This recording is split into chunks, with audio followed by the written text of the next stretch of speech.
Hey guys, welcome back to the channel. Today, Doofy and I are going to be unboxing for you. Calm yourself. Today, Doofy and I are going to be unboxing Stitch Fix. Now, in case you don't know, Stitch Fix is an on-demand fashion service. They charge a $20 styling fee, which goes towards your final purchase of the products.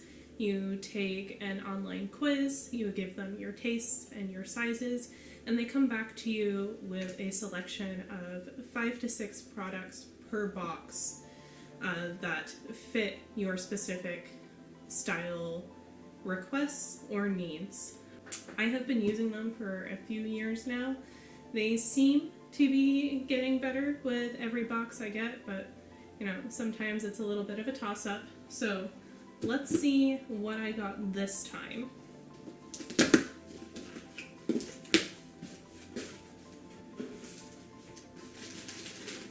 Okay. So right on top here, looks like we've got possibly some shoes. Oh dear, yes we did.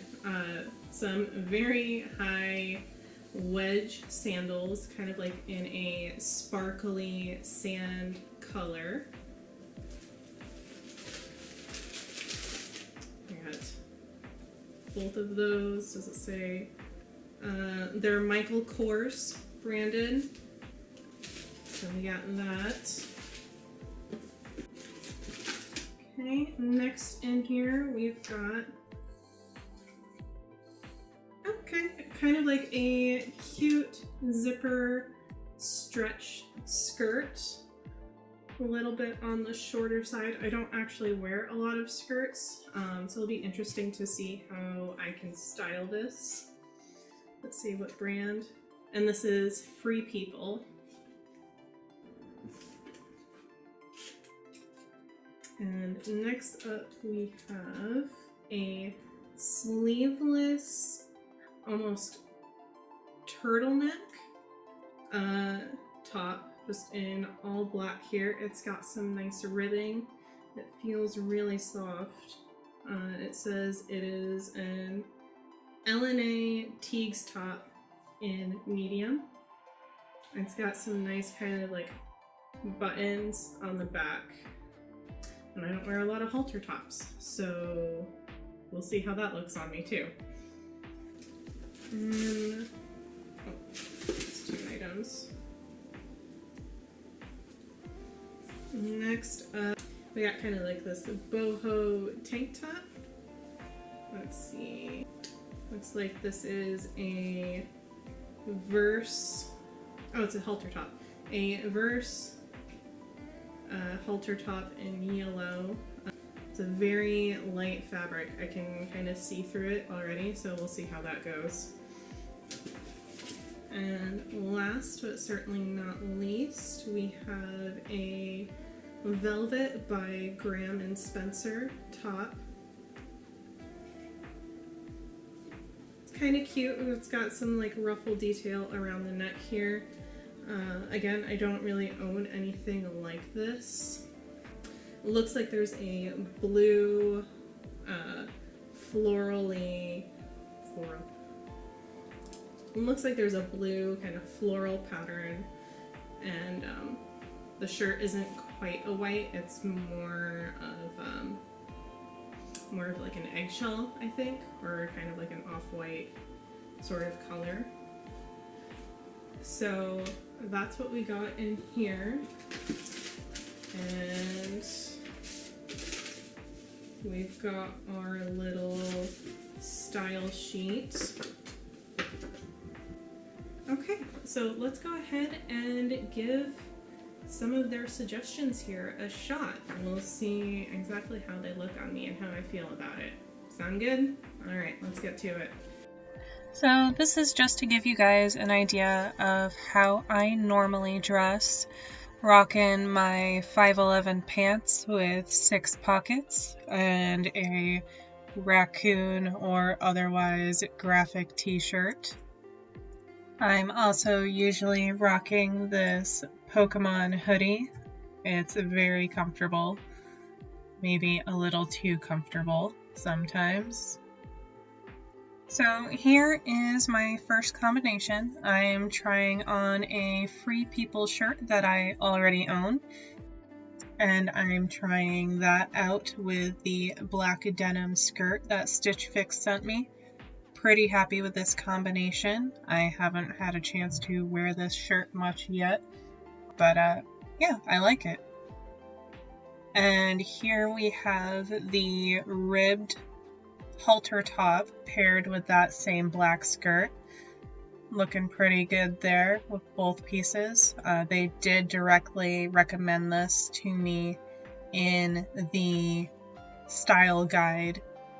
I think it's a little too monochrome, but yeah, it's not a bad combination at all. And I'm going to try the same halter top here with a pair of jeans. Similarly, how I would dress pretty casually. And next here, I'm trying it tucked into the same pair of jeans. I think it looks pretty cute, but it's not really my style worn this way. But it was fun to experiment with this. Next up, we have the halter top with my jeans tucked in, just trying a rain jacket over it.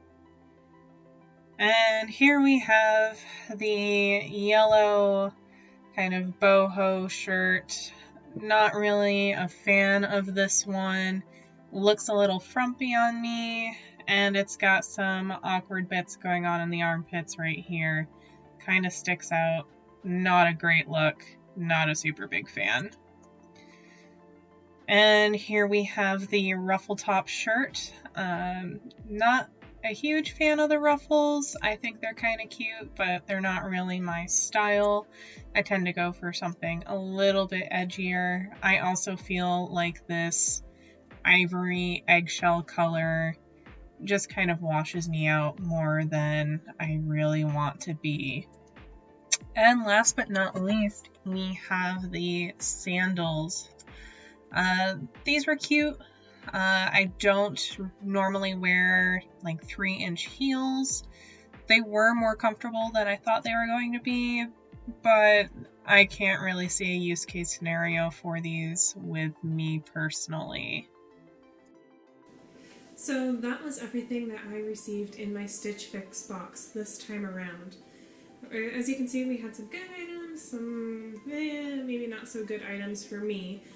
I have been trying to experiment with my style a little bit, so I do appreciate them trying to think outside the box that I had previously set, since I have been using them for so long already. Now, Doof, I am sorry that Stitch Fix does not have designs for dinosaurs. That's a little upsetting, isn't it? Okay, that was a little rude and unnecessary, but you know what? I have a surprise for you. Why don't we go off camera here in a little bit, and I'm going to show you what I got for you. Sound good? Alright, sounds good.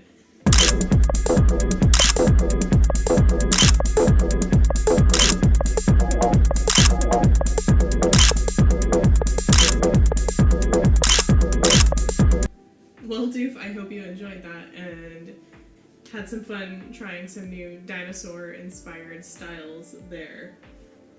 Anyway, back to the box that I got now that Doof is satisfied. Right? You're actually satisfied? Okay, good to hear. Let's go on to pricing. So Stitch Fix does allow you to kind of adjust your pricing expectations for the pieces that they put in.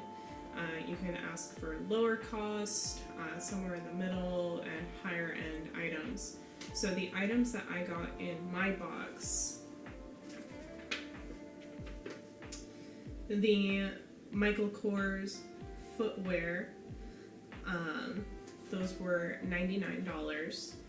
The Velvet by Graham and Spencer, put a picture right here, that was also $99. The Renee C. halter top in yellow, that was $38. The LNA or Lena halter rib knit top in black, that was $99. And the Free People modern denim mini skirt in black was $50. So some of those items I feel are more in the price point than others.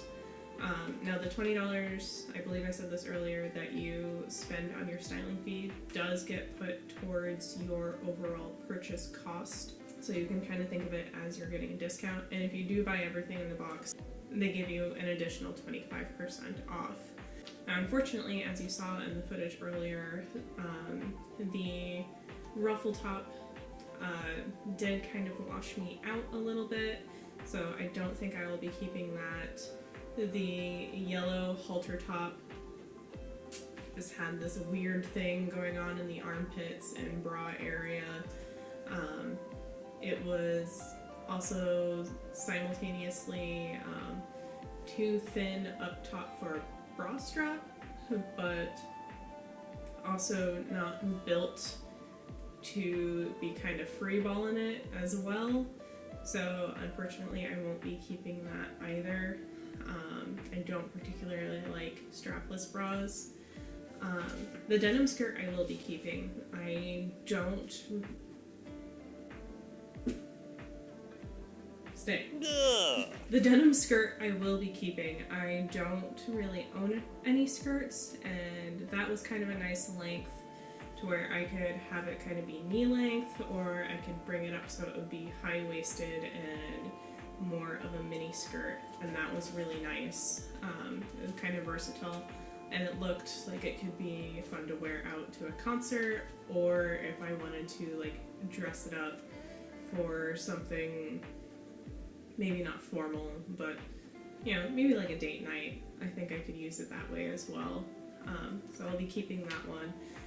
The black ribbed halter top, I'm kind of going back and forth on. I'm gonna have to see what the total, that was $99, which is kind of expensive for just a halter top. I might go and see if I can find something comparable before I fully commit, but it was really cute and I think it looked nice on me, both casually and dressed up. But yeah, I think that's about it for my final thoughts on that. There will be, I think I have an affiliate code link I can provide you guys if anyone's interested. If there is one, that'll be down in the description box. Otherwise, leave me a comment. Let me know if you liked any of the clothes that I tried and if I'm making a big mistake by not buying a specific piece. Otherwise, you know, leave a like, subscribe if you want to, or don't. It's your life. And remember to stay doofy. We'll see you next time. Thanks again. Bye.